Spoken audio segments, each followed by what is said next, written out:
Pero parang gusto ko yata ng kanin eh. Parang mas masarap yata ito kapag may kanin instead of tinapay. Talong kaya ako ng kanin. Oh.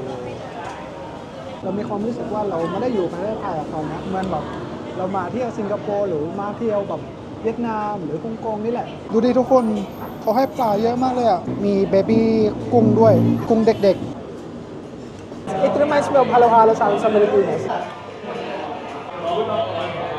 parang matabang siya para sa akin or dahil siguro hindi ko pa siya nakahalo haluin ko muna ng haluinไม่ไหวหรอกวันนี้ปรุงจะตากแล้วโอ้ยอิ่มฮัลโหลสวัสดีครับฮันส์ครับในที่สุดเราก็มีเวลาที่จะออกไปถ่าย EP 2 นะครับแล้วตอนนี้นะครับเรากำลังจะออกไปบ้านทักทองนะครับเพราะว่าเราได้ยินมาว่าไม่ใช่หรอกเราเห็นบ่อยในโซเชียลมีเดียไม่ว่าจะเป็น TikTok Facebook แล้วก็เห็นของกินมาตลอดมันเป็นสตรีทฟู้ดที่แบบดูดีมากไม่ว่าจะเป็นแบบก๋วยเตี๋ยวขนมเยอะไปหมดอ่ะก็เลยแบบสักวันหนึ่งอยากจะมาลองซึ่งมันเป็นวันนี้แล้วคืนนี้แล้วก็ผมอยากให้คนต่างชาติแบบรู้จักในย่านนี้ด้วยเพราะว่าของกินเยอะมากแบบ real street food ไปเลยมันไม่ใช่มีแค่ในพวกChinatown หรือพวกจอร์จแฟร์ผมก็อยากให้ทุกคนรู้จักบ้านนาทองนะครับก็ if you're interested then let's go Hello,ถึงแล้วทุกคน I think magsasalita na lang ako ng Tagalog dito. Kasi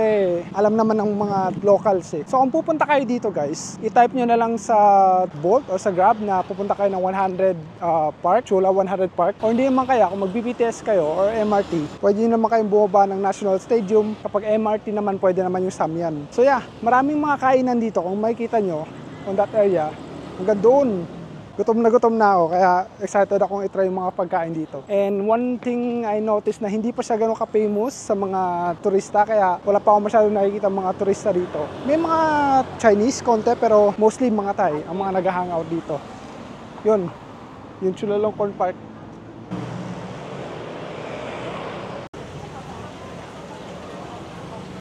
Sa sobrang dami nang nakikita kong restaurant, hindi ko alam kung ano itatry ko dito guys eh. And nagugutom na rin ako and ayoko rin naman mag-antay kasi maraming tao.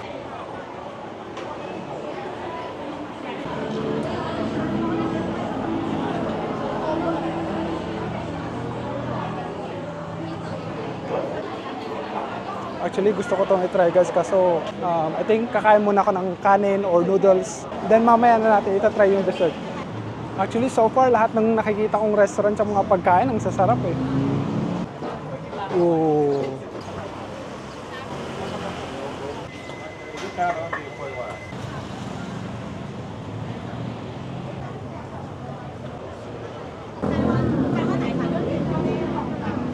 Daming tao dito guys, oh.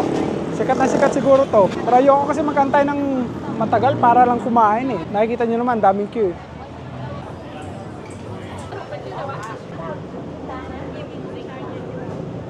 1 ท่านครับรอก่อนนะขอบคุณครับ So kumuha nga pala ako ng queue guys para i-try na lang yung pork satay kasi gutom na talaga ako at hindi ko na alam kung ano yung kakainin ko. So I think ito na lang muna pang appetizer and then we will decide na lang later kung ano yung mga itatry natin sa susunod.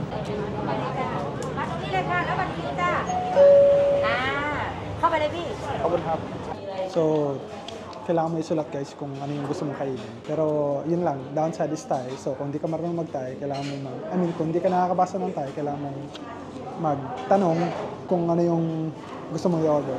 Or magsama na lang kayo ng local. Or isama nyo ako. Para ako na yung gusto sa'yo. Pwede have. So may menu rin naman pala sila guys. So pwede ka na mag-choose ng menu, ng order mo sa pictures. Ano ka? ผมเอา10 ไม้ครับแล้วก็นมปังด้วยครับ excited na ako i-try to guys.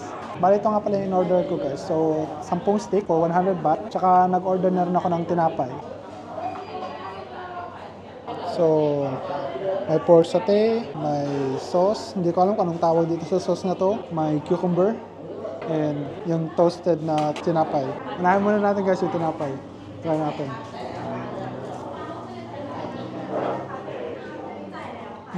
So ito nga pala yung sauce ng musatay guys. Pero hindi ko alam kung anong tawag dito eh. Pero basta I'm sure na may peanut siya. And then nilagyan nila ng some spices. Masarap siya guys. And hindi mo na kailangan magkantsa na matagal. Akala ko kasi kanina ang dami nakaupo sa labas kasi mahaba yung queue, pero hindi naman pala. I think depende siguro sa order mo. Pero parang gusto ko yata ng kanin. Parang mas masarap yata kapag may kanin instead of tinapay.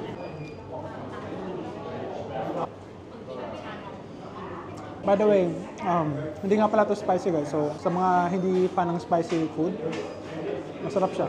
Pero kailangan mo talaga ng kanin dito. Tanong kaya ako ng kanin. I'll be honest with you guys, hindi ko alam kung tama ba itong pagkain ko. I mean, yung isasaw-saw mo yung tinapay sa sauce. Pero masarap naman siya eh. Pero mas masarap pa rin kapag kanin. Kasi alam mo naman, Pilipino tayo. Last bite na lang to guys. I mean, last take na pala. Yung natitira na ng mga gulay. Actually, hindi pa ako busog guys. Kaya inubos ko na lang tong side dish. Cucumber. Pero maghahanap pa tayo ng mga kain.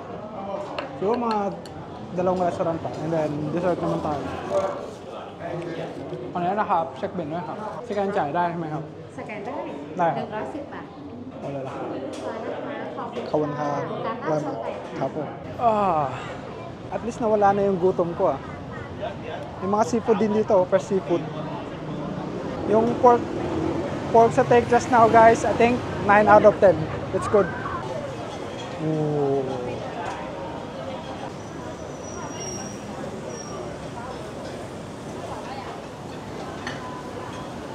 Pwede ครับ อันนี้คนละร้านไหมครับ ร้านเดียว ร้านเดียวกันเนาะ ค่ะ เข้าไปได้เลยใช่ไหม เข้าไปได้เลยค่ะ แล้วก็สั่งที่โต๊ะ Okay, second restaurant guys, dito sa Bandan Hall. Try ko naman yung lugaw this time. Menu naขายดีครับ อันนี้ใช่ปะอันนี้ก็ได้ครับ เอาน้ำเปล่าก่อนหนึ่งด้วยครับ มีได้ชาให้ฟรีนะครับ อ๋อ มีชา โอเค งั้นเอานี้ก็ได้ ต้องจ่ายเลยไหม หรือว่ายัง อย่าต้องจ่าย Kung nakikita nyo, ito daw yung best seller nila guys. And mura lang siya, 100 baht. Pero titignan din natin kung masarap syempre. Diba? Excited na ako. Yay!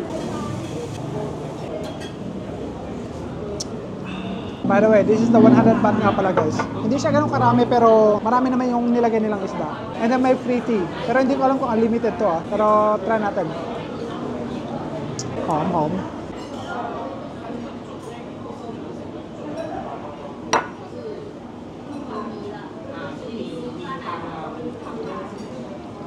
Medyo matabang nga lang siya guys, kaya kailangan siyang lagyan ng mga condiments, ng mga seasoning para makuha mo yung lasa na gusto mo. เหมือนเรามีความรู้สึกว่าเราไม่ได้อยู่ประเทศไทยกับเขานะเหมือนแบบเรามาเที่ยวสิงคโปร์หรือมาเที่ยวแบบเวียดนามหรือฮ่องกงนี่แหละอารมณ์ประมาณเนี้ยดูดิทุกคนเขาให้ปลาเยอะมากเลยมีเบบี้กุ้งด้วยกุ้งเด็กๆ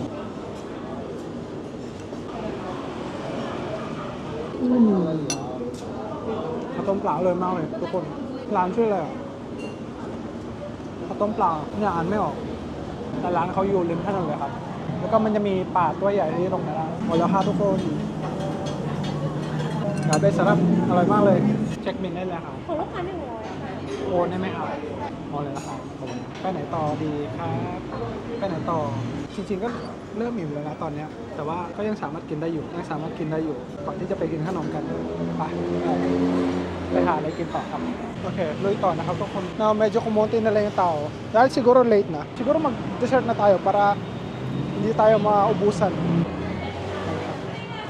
นั่งได้เลยใช่ไหมครับ so mag-decide na lang muna ako na mag-dessert guys kasi baka magsarado na sila ako yata yung itong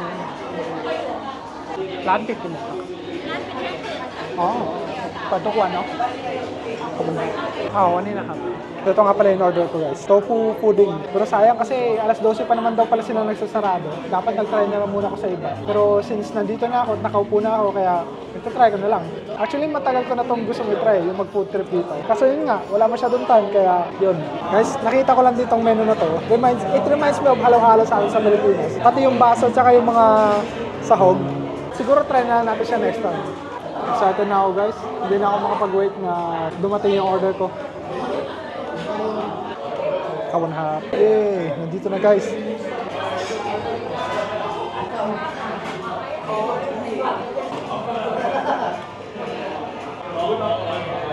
Parang matabang siya para sa akin.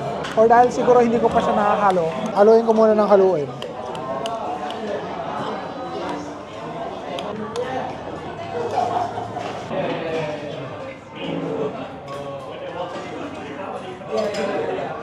Medyo matamis na siya guys, pero para sa akin, hindi siya ganun kasarap. Alam mo yung parang matabang na tofu, and then sago with ice. Parang yun lang yung lasa niya. Dapat pa siguro ice cream na lang binili ko eh. Bali, humingi pa nga pala ako guys ng isang syrup kasi nga medyo matabang siya kasi nga puro yellow, diba? Parang talo naging soup. Yung lasa niya guys, parang siyang taho. Kasi nga may tofu, may sago, may parang arnibal syrup, and then crushed ice. Pero siguro kung pupunta kayo dito, huwag na lang ito yung order mo. Kasi mag-ice cream na lang ako. Kasi kung pupunta rin ako dito next time, siguro ito try ko na yung mga ice cream nila. Pero kung nakikita nyo guys, yung ibang shop, parang pasarado na siya. Tsaka konti na lang din yung tao. So siguro kung pupunta kayo dito, punta kayo ng mga 6, 7, 8. Hindi ko pa na-explore yung mga shops doon sa kabila. Siguro next time na lang.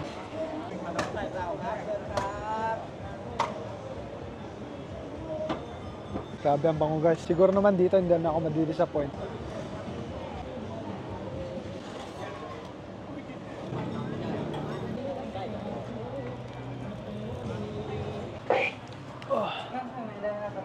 ครับผมขอบคุณครับนี่ทุกคนน่ากินมากเลยทุกคนรู้ไหมเราเป็นคนชอบแบบกินบิสกอตมากอร่อยยังไม่ได้ชิมเลยไม่หรอกถ้าเป็นบิสกอตแล้วก็ไอศครีมมันก็ต้องอร่อยอยู่แล้วปะใช่ปะก็คือเขามีหน้าร้านนะครับทุกคนก็จะเป็นอันนี้ครับมีห้องแอร์แต่ว่าเหมือนเขามาเปิด pop up store ตรงนู้นตรงข้ามถนนซึ่งไม่ได้ไกลมากนะแป๊บเดียวเดินไปแป๊บเดียว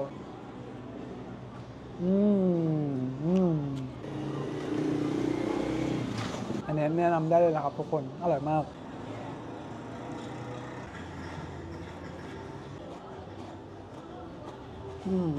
ดีกว่าร้านเมื่อกี้เลยดีกว่าเยอะเลย much better sa previous na dessert place na kinainan ko kanina pero dahil siguro iba yung in-order ko so malay mo masarap din yung ice cream nila doon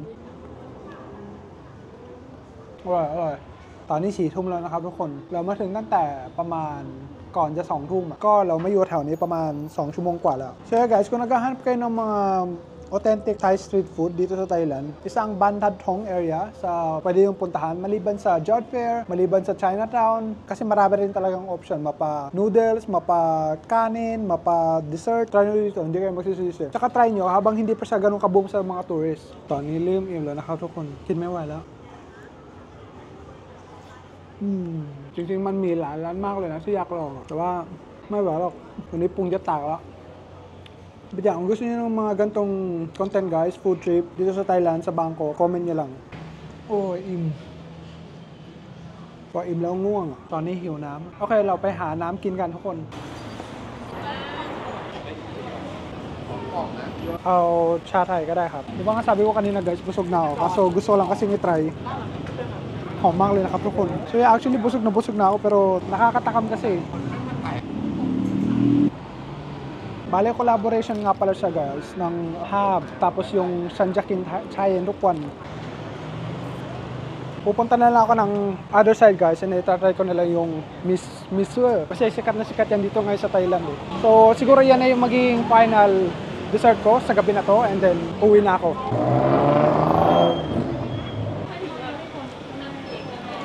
Sang dali may hap. Awan na hap. Misue. Kawan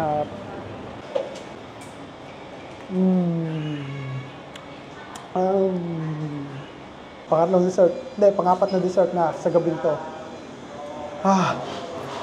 Only 15 baht guys. Pero last na to guys. Last na to.